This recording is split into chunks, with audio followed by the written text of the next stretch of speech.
और युद्ध के बीच रूस से बड़ी खबर आ रही है। रूस ने ऑस्ट्रेलिया के खिलाफ बड़ा कदम उठाते हुए वहां के 228 महत्वपूर्ण लोगों के रूस में घुसने पर रोक लगा दी है। इन 228 लोगों में रूस के प्रधानमंत्री स्कॉट मॉरिसन भी शामिल हैं।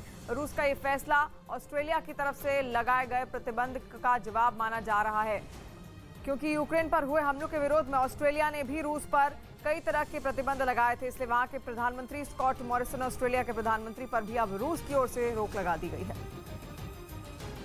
तो तस्वीरें भी आप देख रहे हैं। लगातार पाबंदियों का दौर भी जारी है, जहां पर प्रतिबंधों का दौर जारी है रूस के लिए। वहीं रूस भी लगातार कई सारे बड़े राजनेताओं में पर प्रतिबंध लगा रहा है।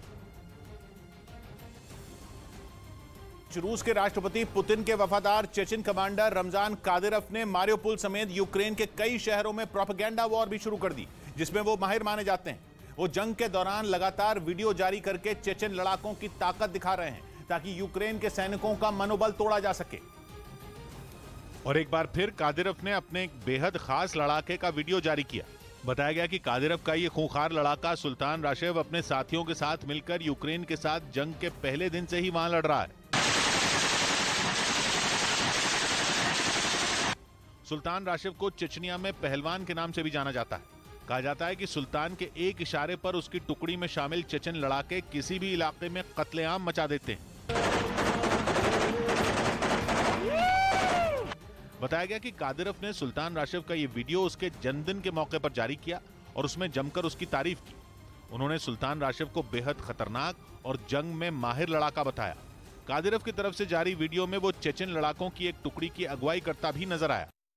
शहर में रूस के समर्थन वाले विद्रोहियों ने यूक्रेन की सेना को कड़ी चुनौती दी। जंग की शुरुआत में ही इस शहर को रूस ने अलग देश की मान्यता दे दी थी, जिसके बाद से ही यूक्रेन की सेना अपने इलाके को बचाने में जुटी है। लेकिन रूस के समर्थन वाले विद्रोहियों ने उनकी नाक में दम कर रखा है। वो बिना रुके दिन भर यूक्रेन की सेना को निशाना बना रहे हैं। वहां के एक इलाके से सामने आई तस्वीर में दिखा कि विद्रोहियों ने अपने दुश्मन पर एक के बाद एक कई मिसाइल बरसाई। यही नहीं, उन्होंने यूक्रेन के सैनिकों को टारगेट कर कई मोर्टार भी दागे।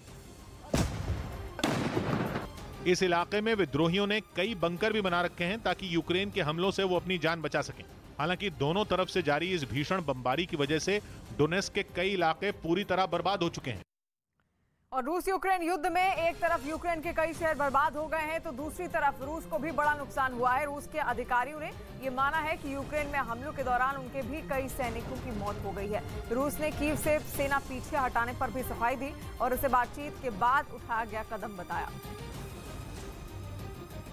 तस्वीरें आप देख रहे हैं लगातार, जहां पर कहा जा रहा था कि रूसी सेना पीछे हट रही है, लेकिन इसको लेकर रूसी सेना ने अपनी सफाई दी है। उसने कहा है कि जो बातचीत के दौर लगातार हो रहे हैं, उसी के जरिए फैसला लिया गया है कि रूसी सेना अब पीछे हटे। इसीलिए उनके लड़ाके धीरे धीरे कई शहरों को छोड़कर अब वापस भी लौट रहे हैं। और तस्वीरें भी आप देखें किस तरीके से रूसी टैंक अब धीरे धीरे शहरों को छोड़कर वापस रूस की ओर लौटते हुए दिखाई दे रहे हैं। और कई ऐसे शहर हैं जिनको पूर्ण रूप से छुड़ा लिया गया है यूक्रेन की सेना के द्वारा।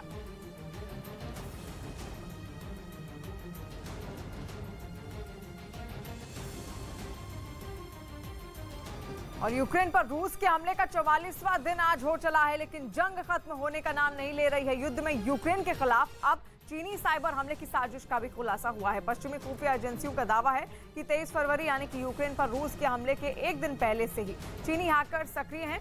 खुफिया अधिकारियों का दावा है कि चीन में मौजूद चीनी हैकर्स यूक्रेन के सीक्रेट चुरा रहे थे। हालांकि चीन साइबर हमले के आरोपों को बेबुनियाद बता रहा है।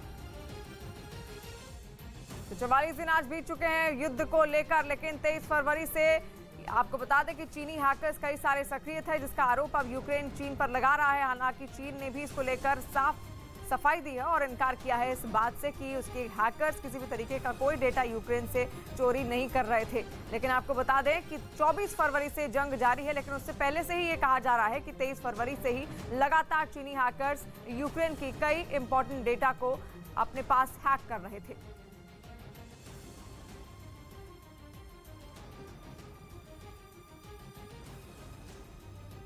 और बड़ी खबर आ रही है यूक्रेन से। वहां रूस के हमलों के बाद मारियोपोल शहर में जबरदस्त तबाही हुई है और खबर है कि रूस के इन हमलों में इस शहर में रहने वाले 5000 लोगों की मौत हो गई है। रूस ने मारियोपोल शहर में यूक्रेन की सेना के साथ कई सारे रिहायशी इलाकों को भी निशाना बनाया और इन हमलों की वजह से पूरा मारियोपोल शहर तबाह हो चुका है। हर तरफ तहस नहस इमारतें और टैंकों का मलबा पड़ा हुआ है। सड़कों की हालत इतनी बुरी हो चुकी है कि वहां से पैदल गुजरना भी अब मुश्किल हो रहा है।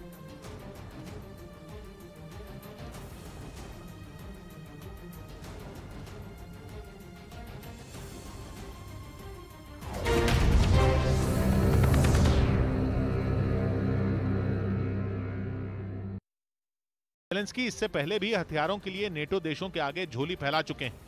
वो अलग बात है कि उन्होंने बीच बीच में नेटो देशों को ये कहकर लताड़ा था कि वो रूस से डरते हैं, क्योंकि यूक्रेन जंग की जड़ ही नेटो है, जिसमें शामिल होने के लालच में ज़ेलेंस्की ने पुतिन जैसे ताकतवर इंसान से झगड़ा मोल ले लिया और यूक्रेन युद्ध की आग में जल उठा। 24 फरवरी को जब पुतिन ने यूक्रेन पर आसमान से आग बरसानी शुरू की थी तो न अमेरिका ने और न ही नेटो देशों में किसी ने अपनी सेना भेजी थी। और तब से अब तक यूक्रेन के सैनिक खुद ही रूस की सेना से लड़ रहे हैं। ज़ेलेंस्की की जबान ये कह कर छिल गई कि पश्चिमी देश यूक्रेन को नो फ्लाई जोन घोषित कर दें, लेकिन बाइडेन और नेटो के कान पर जूं तक नहीं रेंगी। जिसके बाद यूक्रेन ने अपनी रणनीति थोड़ी बदल दी और अब वो दूसरे देशों से ये कहकर हथियार मांग रहा है उनसे वो शांति की स्थापना करेगा। But today weapons serve the purpose of peace. लेकिन नेटो देशों ने फूंक फूंक कर कदम रखा। विश्व युद्ध या यूं कहे कि परमाणु युद्ध की आशंका से सहमे नेटो ने एक बार फिर सेफ गेम खेला। We are providing support, but at the same time working hard to prevent escalation of the conflict. कहा जा रहा है कि यूक्रेन के विदेश मंत्री ने खास तौर पर जर्मनी से मदद मांगी। उन्होंने जर्मनी से कहा कि वो यूक्रेन को हथियार देने के काम में तेजी लाए, क्योंकि बर्लिन के पास तो वक्त ही वक्त है, लेकिन कीव के पास नहीं। माना जा रहा है कि यूक्रेन ने खास तौर पर जर्मनी का नाम इसलिए लिया क्योंकि उसने संकेत दिए थे कि वो रूस के साथ संबंध बनाए रखने के पक्ष में है। और कहा जा रहा है इस बात में उसका साथ फ्रांस और तुर्की भी दे रहे हैं। न्यूयॉर्क टाइम्स की रिपोर्ट में दावा किया गया कि रूस के मुद्दे पर नेटो देश दो हिस्सों में बंट चुके हैं, जिनमें एक तरफ है यूक्रेन के पड़ोसी देश पोलैंड और बाल्टिक देश, जो चाहते हैं कि रूस से हर तरह का संपर्क खत्म कर दिया जाए और पुतिन को उनके घुटनों पर लाया जाए। लेकिन कहा जा रहा है कि जर्मनी ऐसा नहीं करना चाहता। माना जा रहा है कि ऐसा इसलिए है क्योंकि जर्मनी को 55% नेचुरल गैस रूस से मिलती है। इसके अलावा उसे 35% कच्चा तेल और 45% कोयला भी रूस से ही मिलता है। खबर है कि जर्मनी के अलावा फ्रांस और तुर्की भी रूस से लेन देन करते रहने के पक्ष में है। वहीं ब्रिटेन ने दावा किया कि अगर यूक्रेन को सही हथियार मिले तो वो रूस की सेना को पछाड़ सकता है। ब्रिटेन का यह दावा ऐसे वक्त में सामने आया जब यूक्रेन के विदेश मंत्री ने नेटो देशों से केवल और केवल हथियार मांगे और अपनी सेना और देश के नागरिकों की पीठ थपथपाई। उन्होंने दुनिया के सामने शान से कहा कि यूक्रेन की आर्मी और लोगों ने दिखा दिया कि जंग कैसे लड़ी जाती है। In the recent weeks, Ukrainian army and the entire Ukrainian nation has demonstrated that we know how to fight. केवल यूक्रेन के विदेश मंत्री ही नहीं बल्कि ब्रिटेन ने भी वहां की सेना की वाहवाही की। उसने तो ये तक दावा कर दिया कि अगर यूक्रेन को सही हथियार मिले तो वो रूस की सेना का घमंड तोड़ सकता है। मतलब ये कि ब्रिटेन ये कहना चाहता है कि हथियार मिलते ही यूक्रेन की सेना रूस के सैनिकों को उनकी नानी याद दिला देगी। खबर है कि ब्रिटेन के खुफिया विभाग ने कहा कि लंबे युद्ध की वजह से रूस के सैनिक थक चुके हैं, जबकि यूक्रेन की सेना का जोश हाई है और उनकी मदद करने का ये सही वक्त है। दरअसल रूस की ताकतवर सेना का सामना जिस तरह